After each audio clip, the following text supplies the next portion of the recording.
And joining us now with more on this report is one of the authors, senior researcher at the Center for the Study of Contemporary European Jewry and academic director at the Erwin Kotler Institute, Dr. Karl Jonker. Thank you so much for joining us today. Thank you for having me. So we all know, we all see and feel, of course, the rise of anti-Semitism around the world. But was there anything in this report that really stood out for you or even surprised you? Well, one of the unique findings of our report was that the spike in anti-Semitic incidents occurred in the immediate aftermath of October 7th, in the first 3 months, October to December. And then in most of the countries, we see a massive decline or a decline throughout 2024. But at the end of the day, the levels of anti-Semitism in 2024 still exceed pre-2023, October 2023 levels.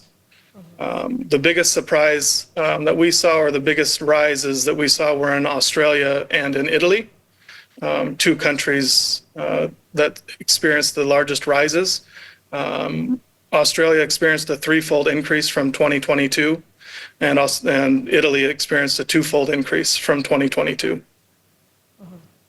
Interesting, and it's interesting actually because Australia and Italy, two different countries with different, let's say, governments. Can you explain that discrepancy? Sort of why Italy, why Australia? Well, in Australia, there were thoughts that a lot of that there were outside actors perhaps driving the rise in anti-Semitic incidents or promoting acts of vandalism and violence and harassment in the community. Those are still under investigation. In Italy, you see a large drive in terms of anti-Israel activism, anti-Zionist activism that manifested in anti-Semitism in Italy. And, there was one sentence in the report that really stood out for me. You say, and I'll read it, anti-Semitism has raised its most violent and ugly head when the state of Jews appeared most fragile, not when it appeared most defiant. Can you elaborate on this conclusion? Exactly, that we saw a large increase and a huge spike right after October 7th, before Israel had started any sort of military action or any sort of engagement with Gaza. And in those first 3 months when Israel was facing, an existential crisis, existential threat, that was when incidents were at their height. And then as the war continued, throughout 2024, we saw a decline.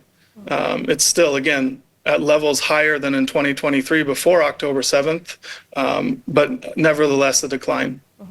Now, you also discuss in the report what is most needed to combat anti-Semitism. I think you write not pompous speeches or cocktail parties or award ceremonies with, Hollywood celebrities. So what is needed, in your view, to combat this phenomenon? What's needed is education, more engagement. When it comes to law enforcement, is giving them the knowledge to identify anti-Semitic hate crimes, what qualifies as anti-Semitism, to give them good definitions, to help them understand examples of anti-Semitic hate crimes, so that they can enforce laws on the books and help them in their investigations that can lead to arrests and then prosecutions. So perhaps you can also comment on the Trump administration's policies with regards to combating anti-Semitism on college campuses, what we're seeing now. Is this the right course of action in your view? I think it's important to note when it comes to the United States that what the Trump administration is doing is enforcing Title VI regulations, which prohibit discrimination on the basis of religion, race, and ethnicity on college campuses. And here again, there are laws on the books and they just need to be enforced. And this administration is pushing harder than the previous administration in enforcing those laws. And so are you optimistic for the future of diaspora Jewry? I don't think that the threat should be overstated. That's why we use the data that we have to try to paint as accurate a picture of the situation as possible. And that's in many of the cases when we interact with leaders in Jewish communities abroad, they stress that while the situation is bad and that it has increased in different areas, that there is a threat, that Jewish life still exists, it still goes on, it still is protected. There just needs to be more enforcement from law enforcement and government and to apply the laws that are on the books. Absolutely. All right, Dr. Carl Jonker, thank you so much for speaking with us today. Thank you very much.